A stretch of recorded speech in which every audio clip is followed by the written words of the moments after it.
اول نهار في الباك بديت نهاري وانا فرحان ديال بصح ومتحمس للمدرسه، مبتسمون رغم الاعاقه، وجدت راسي وكاع داكشي اللي خاصني، وشربت فيتامين سي باش نركز مزيان في القراءه، دزت اليونيفورم وخرجت نيشان مع 8. صباح الخير اصدقاء، اول نهار في المدرسه بغاو متحمس بزاف، ما تنساوش حاولت انجوي هذا النهار، دوز نهار زوين تعرفوا على صحابكم داكشي، وان شاء الله كنتمنى لكم عام زوين. بقيت غادي بتروتينات اللي يلاه درت بها اكسيون.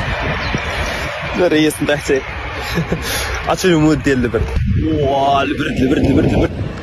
وصلت للمدرسه جامد بالبرد، قريت ساعتين ديال الفيزيك والشيمي وساعتين ديال الاسفيتي وفرامون كانوا واعرين. سالينا عرفتي وقت فريمون شويه طويل، ولكن المهم استفدنا بزاف الحوايج. رجعت للدار وفرامون ما كنت كنعرف حتى شي واحد في المدرسه. عرفتي فاش كتبدل المدرسه وكتلقى راسك ما كتعرفش شي واحد، هي هذيك نيشان. ولكن فريمون داز نهار زوين، داز نهار واعر في المدرسه، ان شاء الله غيدوز عام زوين ان شاء الله حتى هو، حيت فريمون لي بروف كانوا زوينين، درنا واحد الغابيل حطينا البلان ديال هذا العام، ان شاء الله غيدوز عام زوين، وكنتمنى لكم كاملين النجاح واحسن النقاط.